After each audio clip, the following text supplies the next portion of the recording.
Bien-aimé, tu dois savoir que tout ce que Dieu fait, il est fait pour un but donné. Ta venue sur cette terre, c'est pour un but donné. Miles Monroe a dit que l'endroit le plus riche, c'est le cimetière. C'est parce que là-bas, on trouvera des livres qui n'ont jamais été écrits, des chants qui n'ont jamais été chantés, des business qui n'ont jamais commencé. Je ne veux pas que ça soit le cas pour toi. Tu dois connaître ta mission, tu dois connaître ton appel. C'est pourquoi aujourd'hui, je vais te montrer comment est-ce que tu peux faire pour découvrir ta mission. Et cette mission, c'est ce qu'on appelle la destinée. Je te dis à tout de suite.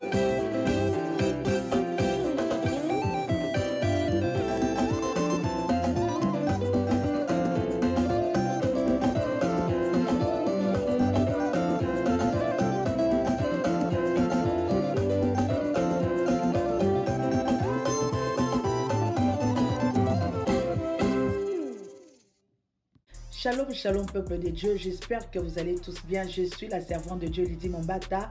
Si vous êtes là pour la première fois, bienvenue sur la chaîne Lydie Mombata officielle.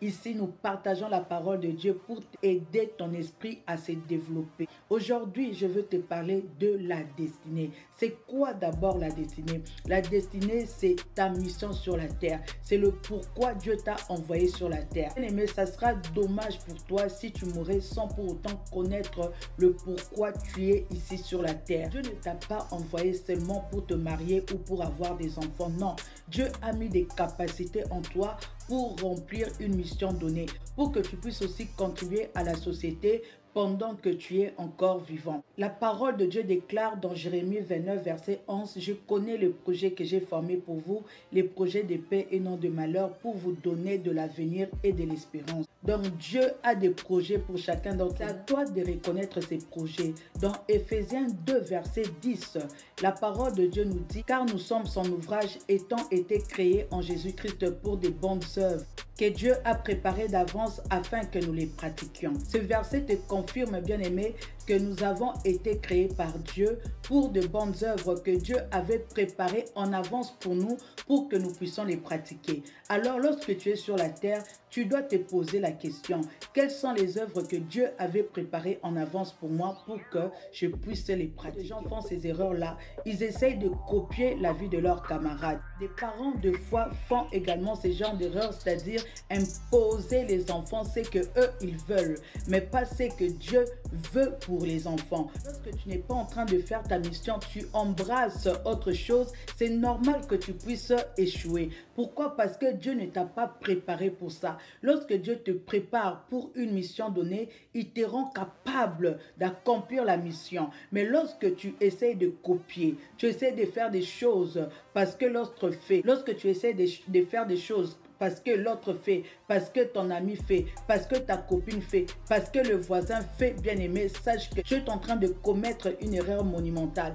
Pourquoi? Parce qu'il y a des œuvres que Dieu a préparées d'avance pour toi, pour que tu puisses les pratiquer. Comment découvrir ta destinée? Premièrement, Dieu peut venir te parler comme il a parlé à Gédéon. Je vous assure qu'il y a certaines personnes qui ont vu l'apparition de Jésus-Christ. Je connais des témoignages des hommes de Dieu. Le Seigneur Jésus-Christ était lui-même venu leur parler, alléluia, par rapport à leur destinée. C'est comme le cas de l'Éternel lui-même qui est venu lui parler. Dans la Bible, à chaque fois qu'on parle de l'ange de l'Éternel, c'est que c'est Dieu lui-même qui est venu lui parler.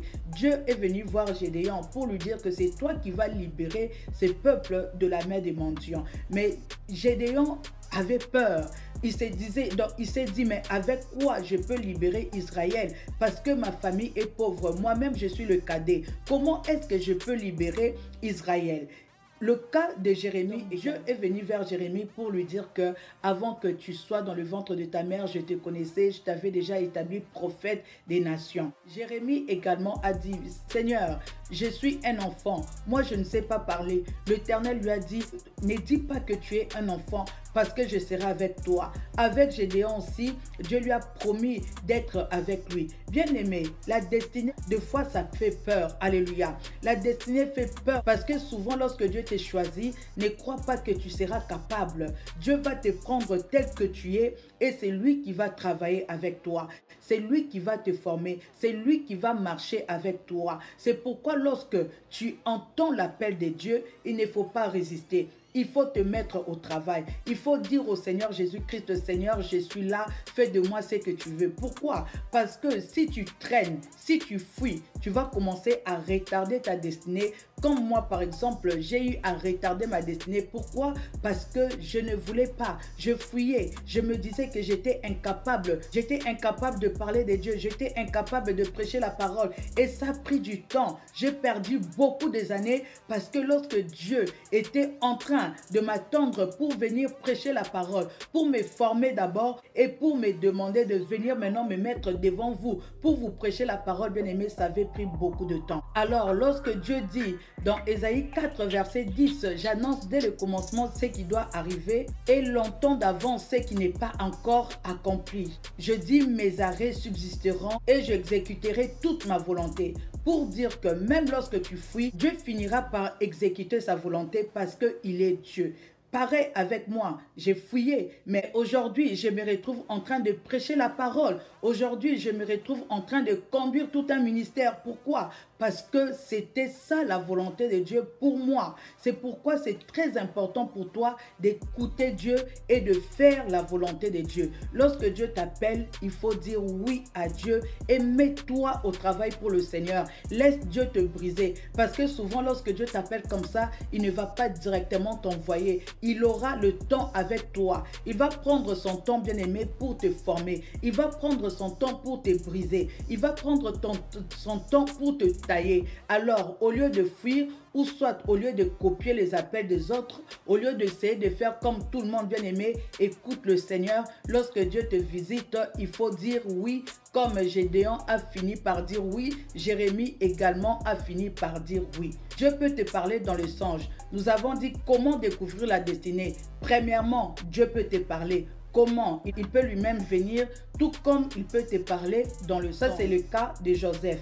Dieu était venu lui parler par rapport à sa mission, par rapport à sa destinée dans le songe. Nous connaissons tous l'histoire de Joseph. Il a vu ses frères bien-aimés se prosterner devant lui. Pourquoi? Je veux te dire, il ne faut jamais négliger tes songes. Alléluia. Il ne faut jamais négliger tes songes. Toi qui as l'habitude d'oublier tes songes, ce n'est pas bien, tu dois prier. Parce que Dieu peut te parler.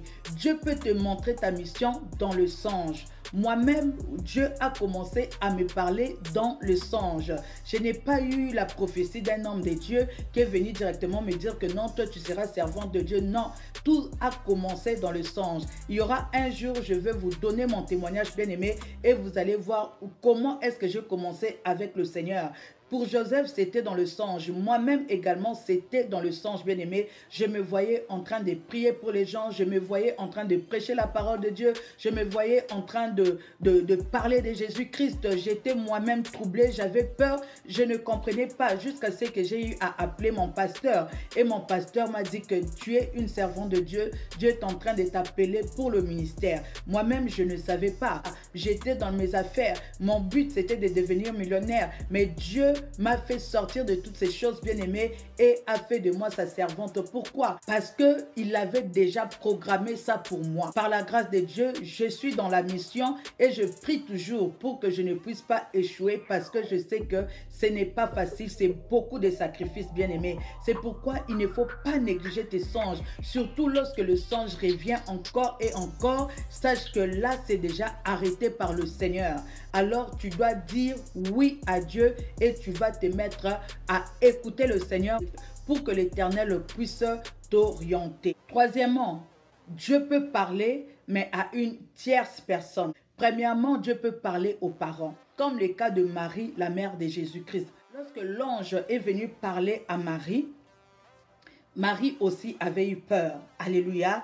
Pour vous dire, bien-aimé, la destinée, ça fait toujours peur. Lorsqu'on vient t'annoncer la destinée, peut-être de ton enfant, peut-être de toi-même, bien-aimé, ça fait trembler, ça fait peur. L'ange est venu dire à Marie que tu as trouvé grâce aux yeux de Dieu. Tu tomberas enceinte, tu auras un fils. Il sera grand et sera appelé le fils du Très-Haut. Dieu lui donnera le trône de David, son père. Il régnera sur la maison de Jacob éternellement. Et son règne n'aura point de fin. Vous voyez, là c'est la destinée, la mission de Jésus-Christ. L'Éternel a envoyé l'ange pour annoncer à Marie. C'est également la même chose avec la maman de Samson. Comme la maman de Samson, là aussi c'était l'Éternel lui-même qui est venu parler, mais qui a parlé à la maman de Samson. L'ange de l'Éternel qui est Dieu, qui est venu lui dire que non, tu es stérile, mais cependant tu vas accoucher. À partir de maintenant, tu ne prendras plus d'alcool et tu ne mangeras pas de ce qui est impur, parce que tu tomberas enceinte. Cet enfant sera consacré à Dieu dès le sein maternel jusqu'à sa mort. Voyez que là, c'est aussi Dieu lui-même qui est venu aller lire l'histoire de Samson. C'est vraiment une très belle histoire, bien aimée.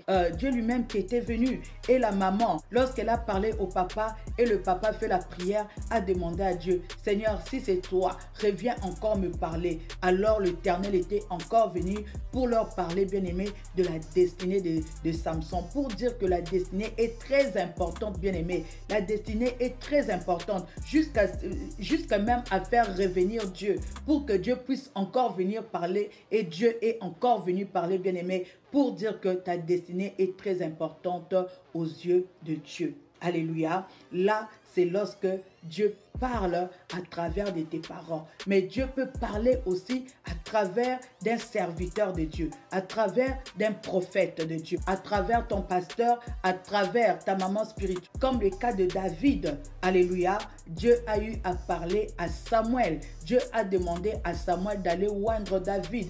Saoul avait désobéi à Dieu et Dieu maintenant a remplacé David et il a parlé à Samuel. Il a dit que va oindre pour moi David parce que je l'ai choisi comme roi. Donc pour dire que Dieu a parlé à son serviteur, il a parlé à Samuel. Il a dit à Samuel, arrête d'abord de pleurer parce que j'ai déjà rejeté Saoul.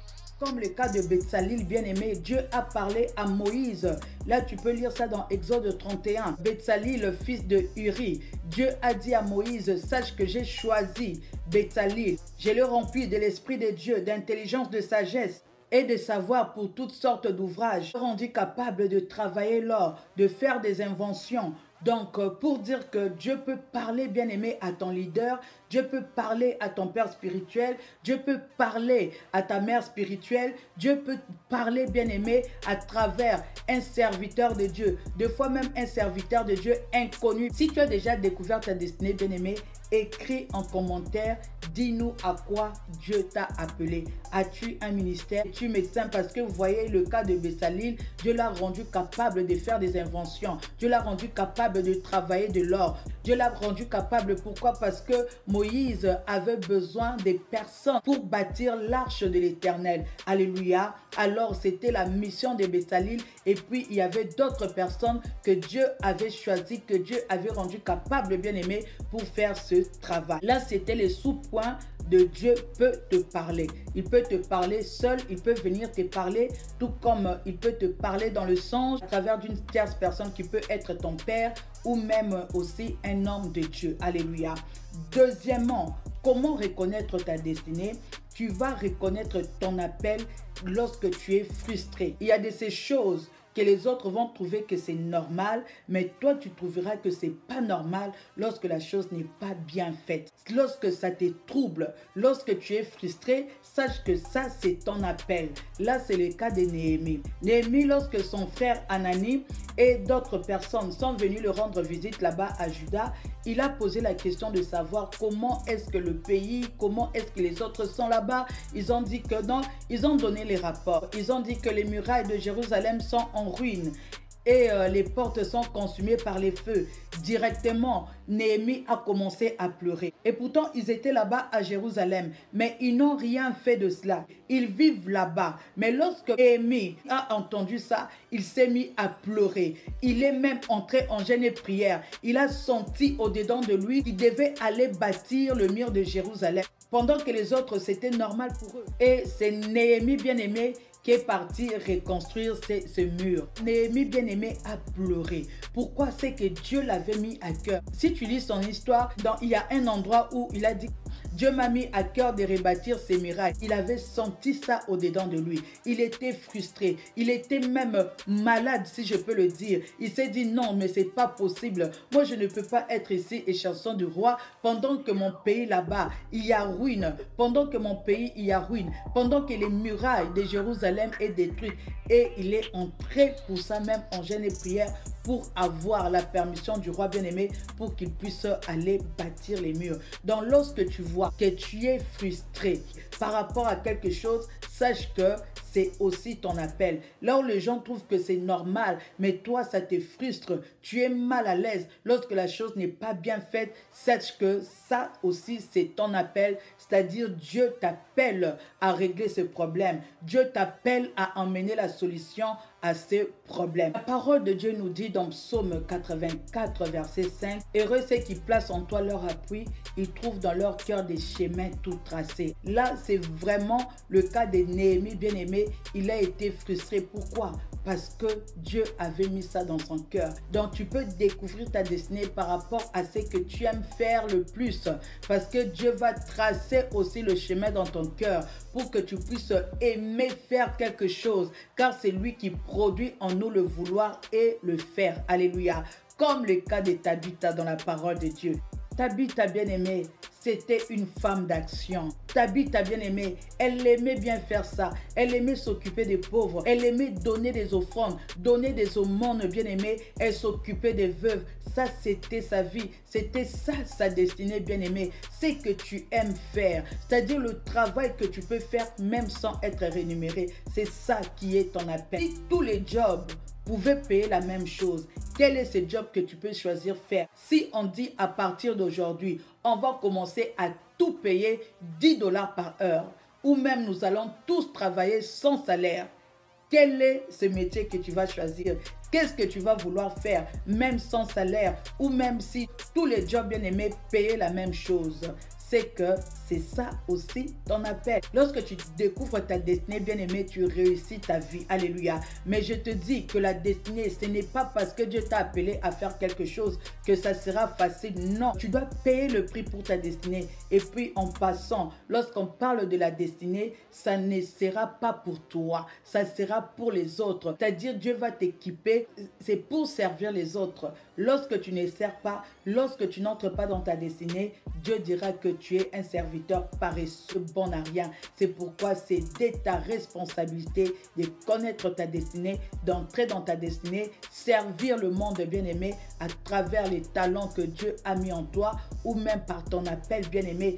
Fais-le parce que Dieu va te bénir. Tu seras béni, bien-aimé, par rapport à ça. Pour toi, ça peut être peut-être la caméra. Tu aimes la caméra. Tu aimes la caméra et Dieu t'appelle à travailler dans un ministère. Tout le monde n'est pas appelé à prêcher la parole. Mais Dieu peut te rendre capable. Il peut te donner l'intelligence, bien-aimé, pour que tu saches comment faire des montages, pour que la parole de Dieu puisse atteindre les nations. Dieu peut mettre l'intelligence en toi, bien-aimé, pour que tu deviennes médecin. Parce qu'il sait qu'il y a des malades. Il sait qu'il y aura des malades, bien-aimés. Et comme toi, tu es un enfant de Dieu, tu es chrétien, Dieu peut mettre la capacité en toi d'étudier, de faire la médecine, bien-aimé, pour pouvoir prendre soin des malades. Quelle est ta destinée? As-tu déjà découvert ta destinée? Es-tu en train de travailler ta destinée? Si c'est le cas, n'oublie pas de nous mettre en commentaire parce que ça va beaucoup nous aider. Si tu n'es pas encore abonné, abonne-toi, tu seras béni parce que ici, on t'enseigne la parole de Dieu, on t'aide, bien-aimé, à avancer avec le Seigneur. Que Dieu vous bénisse abondamment, abondamment. On se voit très prochainement.